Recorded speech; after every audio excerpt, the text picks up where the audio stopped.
The 1990s was a golden age for comedy movies, but how do the funniest flicks of the 90s stack up in terms of box office gross? Many of the greatest comedies of all time came out between 1990 and 1999, and the genre exploded in variety and popularity thanks to an influx of independent films and the proliferation of video stores. Instead of a comedy monoculture, the 1990s offered so many humorous choices for moviegoers. Nevertheless, many of the most successful films of the period were comedies. Huge stars like Jim Carrey and Robin Williams pumped out hit after hit, and box office grosses shot through the roof.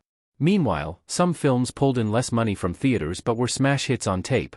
Mainstream Hollywood produced most of the defining comedies of the 90s, but other definitive films came from outside the traditional studio system. Indie films perfectly captured the disaffected attitude of 1990s youth culture and had their finger on the pulse of the era. Whether on a large or small scale, comedy was the thing during the 90s. This is a list of the best comedy movies of the 1990s, but they aren't ranked based on quality or laughs. Instead, this list sorts them based on their box office gross. It doesn't take into account video rentals or sales, and a movie's position on the list isn't a critique of its overall quality. Many 90s classics were box office bombs, thus they'll fall to the bottom of the list. Regardless, these 10 comedies still deliver laughs well into the 2020s. 10 Waiting for Guffman, 1996, $2.9 million. Though all of Christopher Guest's mockumentary movies are now considered comedy classics, Waiting for Guffman was not a box office success. The denizens of a small Missouri town prepare a musical to honor their history, and they pin their hopes and dreams on the performance. With a largely improvised script, each awkward moment is hilariously real. The mockumentary format is put to perfect use, and the characters are all slightly exaggerated versions of small-town archetypes.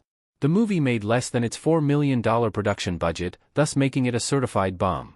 However, it is widely celebrated as some of the best work from the late Catherine O'Hara as well as the rest of the brilliant ensemble cast. 9 Clerks, 1994, $3.3 million. The box office performance of Clerks doesn't tell the whole story, and Kevin Smith's legendary indie flick found great success on home video too.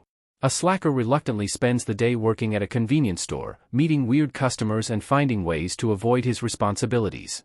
Shot on a less-than-shoestring budget, Clerks gets by on its irreverent humor and abundant heart. What Smith found in his lens is the ultimate summation of the Gen X experience. Every line of dialogue is dripping with cynical sarcasm, and the aimlessness of the characters makes for some truly hilarious moments. Even after a $200,000 investment from Miramax, Clerks' meager $3.3 million box office gross means it made a considerable amount of money. 8 Office Space, 1999, $10 million. In mainstream 90s culture, an office job was a fate worse than death, and Office Space perfectly encapsulates that attitude about work culture. A botched hypnotism causes a disaffected office worker to forget all his cares, and it leads to unexpected success. The film was written and directed by Mike Judge, whose other works include Beavis and Butt-Head and Idiocracy. Even decades later, the film is still a funny source of laughs for modern workers stuck in a similar predicament. Though the details have changed, the ideas behind Office Space remain just as important today. Theatrically, the movie was a box office bomb, but it made up for it on home video.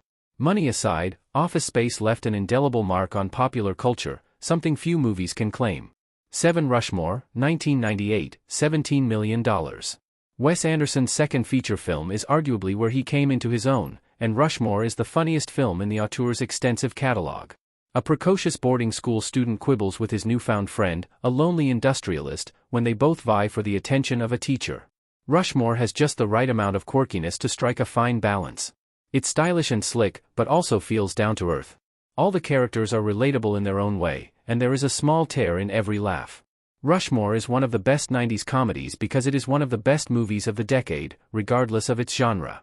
It never got a huge theatrical release, so its $17 million box office probably wasn't enough to cover its costs when additional expenses are considered.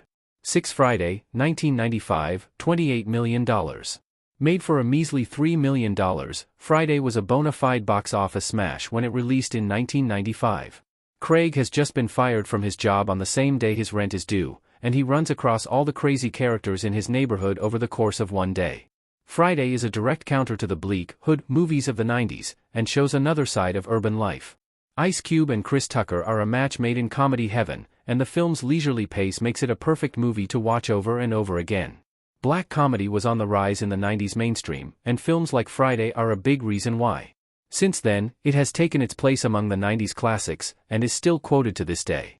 Its box office success led to sequels as well. 5. The Big Lebowski, 1998, $48 million. The Big Lebowski isn't just a quintessential 90s comedy, but one of the best comedy movies ever made.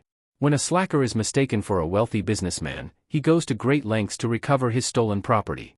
The brilliance of the Coen brothers film is that it deftly spoofs the detective stories of the past, but replaces hard-boiled gumshoes with an aging hippie and his weird bowling buddies. A cult has sprung up around the box office disappointment, and the film has far outgrown its $48 million theatrical gross. Nearly every moment is quotable, and it's the perfect melding of strong cinema with even stronger laughs. Every rewatch uncovers something new to laugh at, and The Big Lebowski is a richly layered comedy experience. For My Cousin Vinny, 1992, $64 million. It made a ton of money at the box office and even won an Oscar, but that isn't why My Cousin Vinny is still so beloved today. When two big city youths get arrested in the rural South for a crime they didn't commit, they call on an unseasoned attorney to help them out. The clash of cultures is where most of the humor derives from, but it's also a hilarious character study.